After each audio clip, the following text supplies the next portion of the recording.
후회 없는 행복한 삶, 이런 주제로 말씀을 나누고 있습니다. 첫 시간에 헛된 소망을 버리라, 이런 제목으로 말씀을 나눴습니다. 자, 이제 그 다음에 우리가 기억해야 될 게 있어요. 하나님이 기뻐하시는 자가 되어야 합니다. 헛된 소망을 버리고 우리의 인생 목표를 하나님을 기쁘시게 하는 것에 두어야 됩니다. 이게 굉장히 중요합니다. 오늘 우리들이 나눌 말씀인데, 전도서를 썼던 솔로몬 왕도 한때 하나님이 기뻐하시는 자였습니다. 열왕기상 3장에 보면은 솔로몬이 하나님을 사랑했다고 나오죠. 그러면서 기브온 산당에서 1000번제를 드렸습니다. 그때는 성전이 없을 때였죠. 그러면서 그에게 하나님께서 밤에 꿈으로 나타나셔서 말씀하십니다. 내가 너한테 무엇을 줄까 구하라 그럽니다. 그랬더니 솔로몬이 겸손하게 자신을 낮추면서 지혜를 달라 그러죠. 요즘 새로운 번역에 의하면 듣는 마음을 종에게 주사, 이런 이야기를 합니다. 지혜는요, 하나님의 음성을 들을 줄 아는 게 지혜예요. 자기 고집 피우는 거는 어리석은 겁니다. 그러면서 하나님께 그거를 구하니까 하나님이 기분이 좋으셨어요. 왜냐하면 자기가 왕인데 하나님이 자기를 왕으로 세우셨고 그 일을 감당하려면 지혜가 필요하다고 생각해서 제 사명을 감당하기 위해서 필요한 능력을 주옵소서 한 거거든요. 그래서 하나님이 기분이 좋으셨어요. 그래서 솔로몬이 장수라든가 부라든가 원수 갚는 것, 이런 걸 구하지 않고 지혜를 구하는 것을 보고 그를 축복하십니다. 그래서 그에게 지혜롭고 총명한 마음을 주세요. 그러면서 세계 역사상 전무후무한 지혜의 사람이 될 거라고 말씀하십니다. 그러면서 그가 구하지 않은 부와 영광도 주시겠다고 하셨어요. 덤으로 주셨다, 이거예요. 그리고 조건적으로 그가 하나님의 법도와 명령을 지키면 장수도 하게 될 것이다, 이런 약속까지 해주셨습니다. 실제로 그는 정말로 가장 지혜로운 왕이 되었습니다. 또한 하나님의 약속대로 지혜뿐 아니라 부귀와 영광도 얻죠. 잘 아시는 대로 솔로몬이 그 후에 하나님을 위해서 정말 아름답고 화려한 성전을 최초로 지었습니다. 그런데 그러고 나서 조금 변질되기 시작을 해요. 솔로몬이 그 후에 하나님을 위한 일보다 자신을 위한 일, 헤아려의 일, 즉 세상적인 일에 그의 시간을 많이 보내게 됩니다. 이게 그의 인생의 큰 실수였습니다. 그러나 어쨌든 그는 자신에게 주어진 놀라운 축복을 통해서 세 가지, 우리 모든 사람이 대체로 추구하는 것을 추구해요. 그거 다 얻어요. 그런데 하나님께서 일부러 하나님의 섭리로 그가 경험하게 하신 건데, 그리고 나서 그가 고백하는 것, 오늘 본문 2장 11절 후반에서 고백하던 것 같이 무익하다, 이렇게 느껴요. 무익한 것이다. 그리고 17절 후반에서 고백하는 것처럼 모두 다 헛되어 바람을 잡으려는 것, 이렇게 고백합니다. 그가 초기에는 하나님이 기뻐하시는 자였어요. 그러나 이후에 그가 추구했던 세 가지 길, 많은 사람들이 추구하는 것, 하나님이 기뻐하시는 삶하고는 무관한 인생의 헛수고를 그가 했어요. 우리더러 그걸 피하라고 가르쳐 주는 것입니다. 첫째가 세상적인 쾌락주의입니다. 쾌락주의. 솔로몬이 추구했던 첫 번째 인생의 헛수고는 세상적인 쾌락주의였습니다. 이것은 2장 1절부터 3절의 내용이 나옵니다. 오늘 1장 뒷부분하고 2장 전체를 보면서 봅니다. 쾌락을 위해서 그가 추구한 것이 많지만 특별히 두 가지를 추구했어요. 아주 지혜로워요. 첫째가 뭐냐면 웃음입니다. 웃음.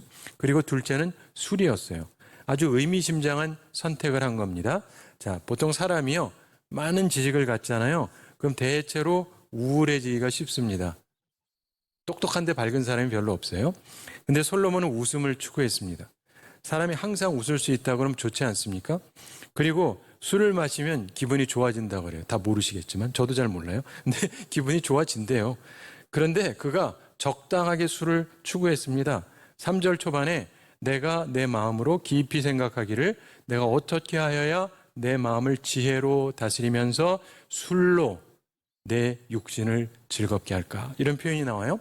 솔로몬은 술에 취해가지고 정신이 없도록 마시는 게 아니고요, 지혜로운 사람이잖아요. 그러니까 절대로 몸에 해가 가지 않도록, 그리고 정신에도 해가 가지 않도록 아주 적당하게 술을 즐기는 걸 추구한 거예요. 그의 세상적 쾌락주의도 아주 성공적이었습니다.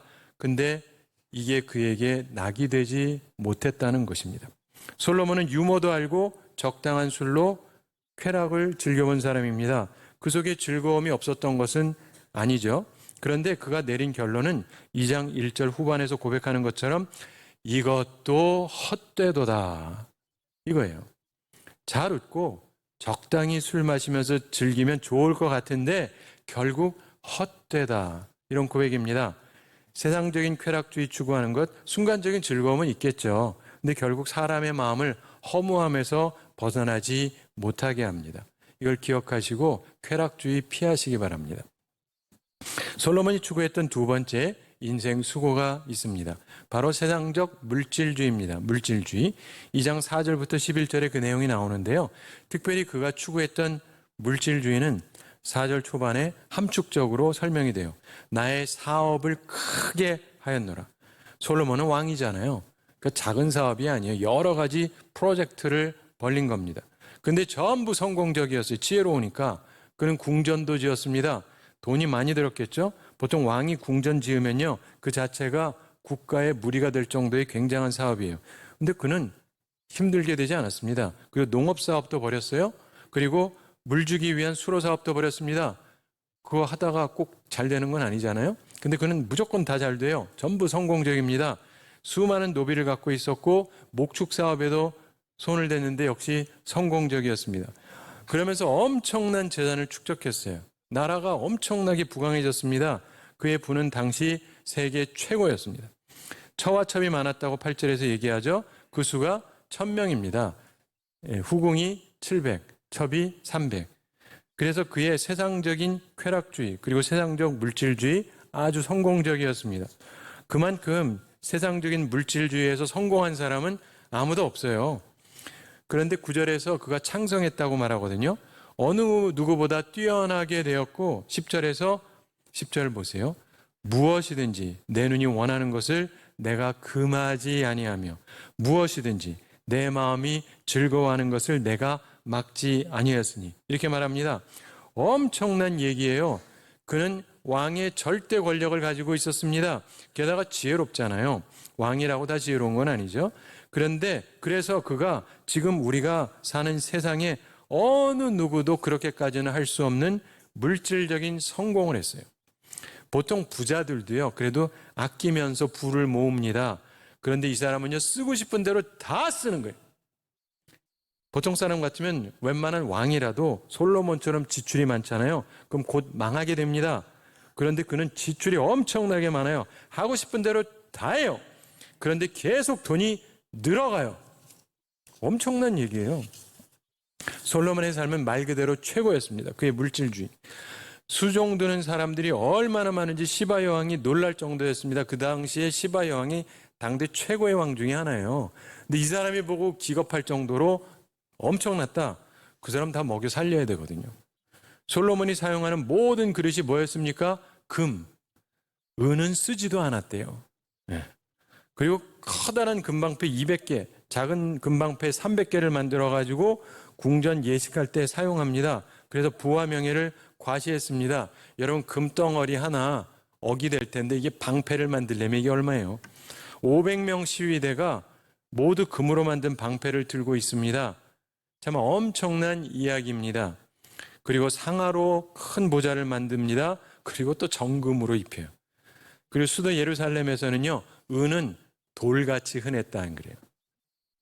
그리고 왕들의 보배, 여러 도의 보배, 왕만이 소유할 수 있는 보물을 쌓아두었다 그럽니다. 노래하는 남녀도 많고 처와 첩 1000명을 뒀습니다. 무엇이든지 원하는 것은 가졌고 무엇이든지 원하는 대로 다 했어요. 그래도 물질이 마르질 않았어요. 엄청난 복을 누렸죠. 그런데 그가 끝에 말하는 게 뭐냐면 다 헛되다. 다 헛되다. 그거 추구하지 말아라 이 말입니다. 솔로몬이 추구했던 세 번째 인생 헛수고는 세상적 지성주의입니다. 지성주의. 이건 1장 12절부터 18절에 있는 내용, 그리고 2장 12절부터 23절에 있는 내용에 잘 나옵니다. 그는 지혜, 지식 얻는 데 많은 시간을 투자했습니다. 요즘 말로 하자면 최고 명문대학에서 공부하고 최고 학위를 받는 것이다 이렇게 생각할 수 있죠. 그리고 책을 엄청나게 읽으면서 많은 지식을 쌓는 것이다 이렇게 생각할 수 있습니다. 사실 대부분의 사람들이 세상에서 추구하는 것 중에 하나가 바로 이거죠. 지성주의. 우리 한국 분들도 그렇고. 근데 솔로몬은요, 웬만한 학자보다 훨씬 더 많은 걸 알았어요. 오해하지 마세요. 이게 나쁜 거는 아니에요. 그리고 어리석은 것보다는 당연히 지혜로운 게 뛰어난 거죠. 2장 13절에서 보면 내가 보니 지혜가 우매보다 뛰어남이 빛이 어둠보다 뛰어남 같도다. 이렇게 말씀해요. 무지한 삶을 추구하는 것보다는 당연히 지혜로운 삶을 추구하는 게 좋아요. 단지 이 길을 열심히 가다가 보면 부딪히는 한계들이 많습니다. 많이 공부해 본 사람, 지혜와 지식이 많은 사람들이 결국 깨닫게 되는 게 있어요. 그게 1장 15절 말씀입니다. 1장 15절에 뭐라 그러냐면 구부러진 것을 곧게 할 수가 없고 모자란 것도 셀 수 없도다. 이지러진 것을 셀 수 없다. 무슨 말이냐? 세상 교육으로 다 되지 않는다 이거예요. 교육만 하면 다 사람이 똑바라지고 모든 문제가 해결이 되면 얼마나 좋겠어요. 교육을 하긴 하는데 교육으로 다 되지가 않습니다. 그래서 1장 18절 말씀 같은 상태에 이르게 되어 지혜가 많으면 번뇌도 많으니 지식을 더하는 자는 근심을 더하느니라. 많이 배워본 분들, 지혜와 지식이 있는 분들은 이 말씀이 무슨 뜻인지 잘 알아요. 교육계에 우리 신앙계에 있었던 분들 다 이게 무슨 말인지 압니다. 오래 해본 분들은. 지성의 추구가 나쁜 거 아니에요. 교육이 나쁘다는 게 아닙니다. 그러나 그걸로 사람의 마음에 낙을 주지 못해요. 왜냐하면 해결이 되지가 않거든요. 그걸 솔로몬이 깨달았던 것입니다. 제가 살면서 똑똑하고 공부 많이 한 사람을 조금 아는데 그런 사람을 좀 봤는데 한 가지 분명한 게 있어요. 별로 행복해 보이지는 않아요. 솔로몬이 세상의 지성주의에서 전무후무한 최고의 사람이었습니다. 최고의 머리를 가진 사람이었어요. 그러나 지성주의의 성공이 마음에 낙을 주지를 못했습니다. 이걸 보면서 우리는 세상적인 지성주의를 삶의 최고 목표로 추구해서는 안 된다는 걸 배우는 거예요. 오해하지 마세요. 공부하지 말라는 게 아니에요.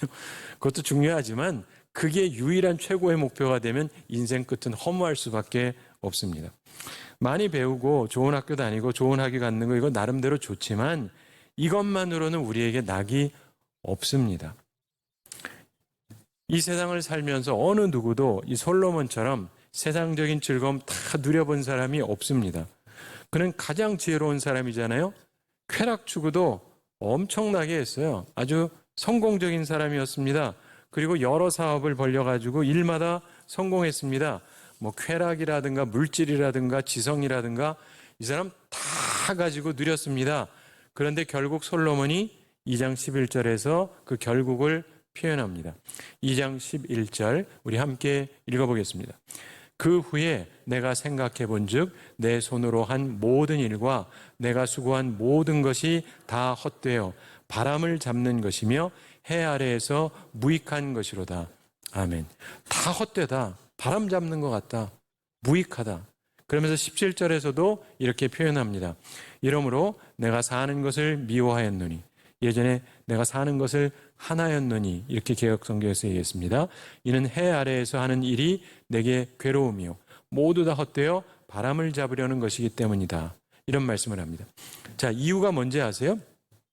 한 가지 결정적인 것 때문에 그렇습니다. 뭐냐? 사람이요 쾌락도 최대한 누리고 물질도 최대한 갖고 지성도 다 갖고 그래도 허무하게 될 수밖에 없는 하나가 있어요. 그게 뭐냐? 죽음이에요. 죽잖아요. 영원하지 못해요. 내가 세상에서 가장 즐겁다 할지라도 가장 물질이 많다 할지라도 가장 지혜롭다 할지라도 결국 끝이 있어요. 죽음 앞에 서야 됩니다. 그래서 2장 16절에서 지혜자도 우매자와 함께 영원하도록 기억함을 얻지 못하나니 후일에는 모두 다 잊어버린 지 오래일 것임이라. 오호라 지혜자의 죽음이 우매자의 죽음과 일반이로다 이렇게 말씀합니다. 무슨 말입니까? 세상 모든 좋은 것은요 영원한 게 없어요. 다 끝이 있다. 그리고 전도서 마지막 12장 14절에서 말씀하죠. 하나님은 모든 행위와 모든 은밀한 일을 선악간에 심판하시리로다. 이렇게 말씀해요. 따라서 우리는 결국 순간에 불과한 인생의 즐거움을 우리 삶의 목표로 삼지 말아야 됩니다. 그럼 어떻게 해야 되느냐? 하나님이 기뻐하시는 자가 되어야 돼요. 그걸 솔로몬이 깨달은 것입니다. 2장 26절 초반에 하나님은 그가 기뻐하시는 자에게는 이런 표현이 나와요. 삶의 목표가 하나님이 기뻐하시는 자가 되어야 됩니다. 그렇게 되면 세 가지 은총이 따라요. 첫째, 기쁨과 만족이 생깁니다.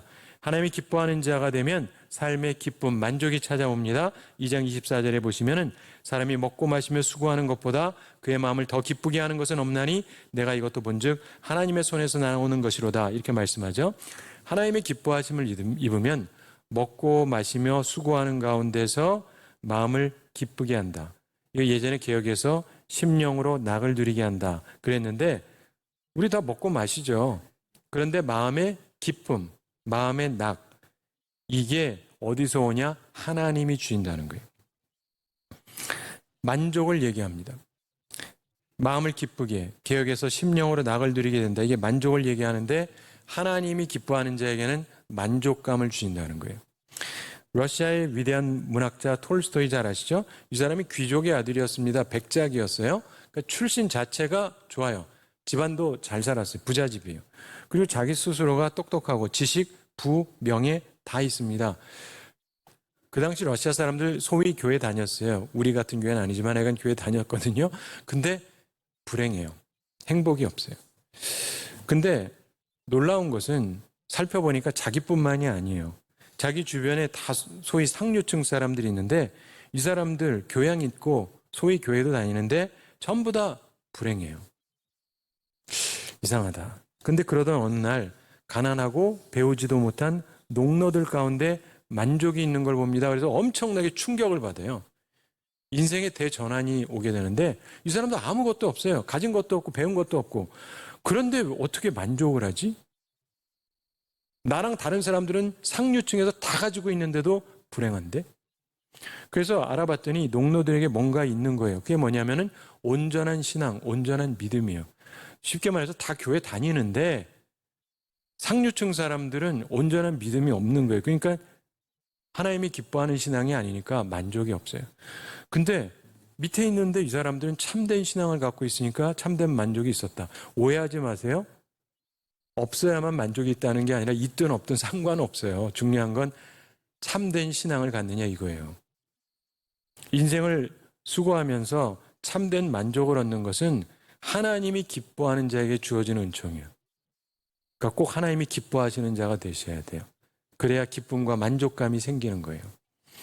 두 번째로 하나님이 기뻐하는 자에게 주시는 은총이 있는데 지혜와 지식과 희락을 주신다고 성경의 말씀이에요. 2장 26절 초반을 보십시오. 하나님은 그가 기뻐하시는 자에게는 지혜와 지식과 희락을 주시나 이렇게 말씀하죠.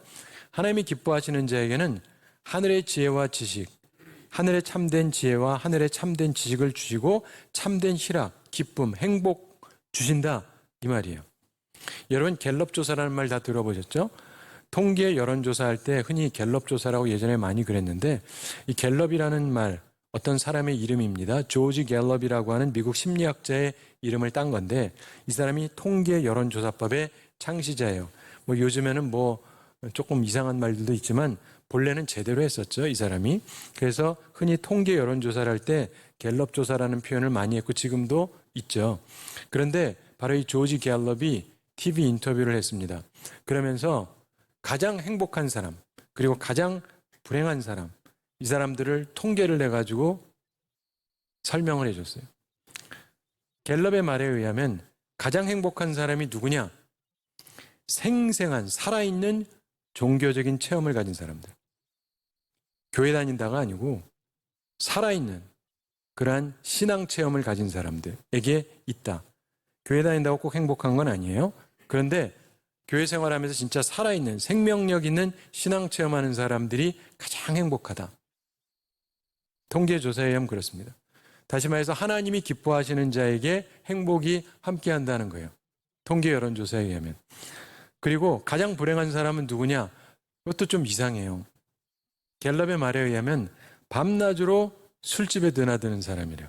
술집 즐거우려고 가는 거잖아요. 밤낮으로 들락거리면은 즐거울 것 같은데 그 사람들이 제일 불행하다는 거예요. 무슨 말이냐? 참된 행복은요, 바르고 살아있는 믿음 생활에서 얻을 수 있는 거예요. 쾌락을 추구하잖아요. 그럼 오히려 사람이 허무해지고 불행해지게 된다는 거예요. 하나님의 말씀이 그렇게 얘기해요. 그리고 통계 여론조사법의 창시자 갤럽도 조사해 본 바에 의하면 확실히 그렇습니다. 그러니까 인생에서 하나님 앞에 어떤 선택해야 되는지 잘 기억하세요. 오늘도 이렇게 주님 앞에 나온 게 잘한 선택인데 여기서 끝나면 안 돼요. 살아있는 신앙 체험을 가져야 돼요. 이걸 내가 잘 적용을 하셔야 됩니다. 그러면서 인생에서 지혜와 지식과 희락, 즉 행복을 얻는 사람들이 꼭 되시기를 바랍니다. 세 번째, 마지막으로 하나님 기뻐하시는 자에게 주는 은총이 있는데 유익입니다. 유익. 이것도 굉장히 중요한 얘기인데 2장 26절 중반에서 죄인에게는 노고를 주시고 그가 모아 쌓게 하사 하나님을 기뻐하는 자에게 그가 주게 하시지만 이렇게 말씀하죠. 죄인은요, 수고해요. 많은 걸 쌓아요. 돈을 모아요. 명예를 모아요. 여러 가지를 쌓게 됩니다. 사람들이 부러워하죠. 근데 그게 그 사람한테 유익이 되지 않는다는 거예요. 그러나 하나님께서 그 죄인이 잔뜩 쌓아놓은 그 노고의 결과 이 좋은 거를 하나님이 기뻐하는 자에게 주신다. 요즘 세상 말로 몰빵해 주신다 이거예요.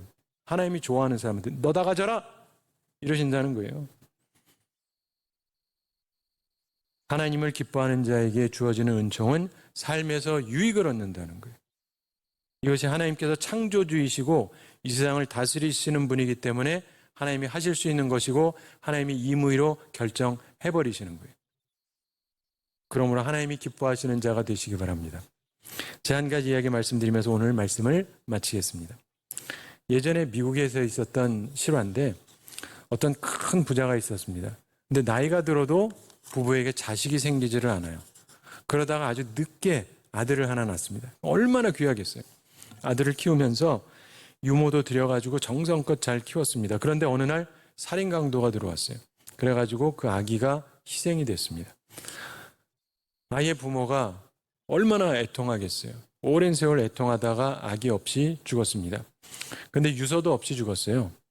재판소에서 그 재산을 처리하려고 하는데 상속시킬 사람이 없는 거예요.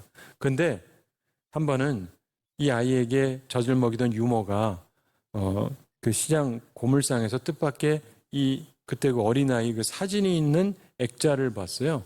근데 옛 생각이 나서 그 액자를 집었는데 파는데 값이 1달러예요. 우리식으로 얘기하면 1,000원이다 뭐 이런 얘기입니다. 근데 가지고 사갖고 돌아와가지고 액자를 청소하는데 사진을 좀 띄워봤는데 뒤쪽에 뭐가 있어요. 보니까 부모의 유서가 들어있습니다. 내용을 봤더니 이 사진을 소유하는 사람에게 내 재산 전부를 상속해라 이렇게 써져 있는 거예요. 이야, 이 부유한 재산가 입장에서는 중요한 거 이제 하나도 없잖아요. 근데 자기가 사랑했던 그 아들, 요 사진 갖는 사람, 그 갖는 사람이 자신의 마음을 기쁘게 해주는 자기 때문에 전부 다 주겠다 이런 얘기예요. 사람도 그런데 하나님은 더 그러세요. 이거를 기억하셔야 돼요. 그러니까 하나님을 기뻐하는 자에게 하나님께서 다 몰아서 주신다니까요. 뭘 하면 기쁨이 있고 만족이 있고 하늘의 지혜를 주시고 지식을 주시고 하나님께서 기쁨 희락을 주시고 그리고 내가 하지도 않았는데 유익을 확 주시고 다 주신다니까요.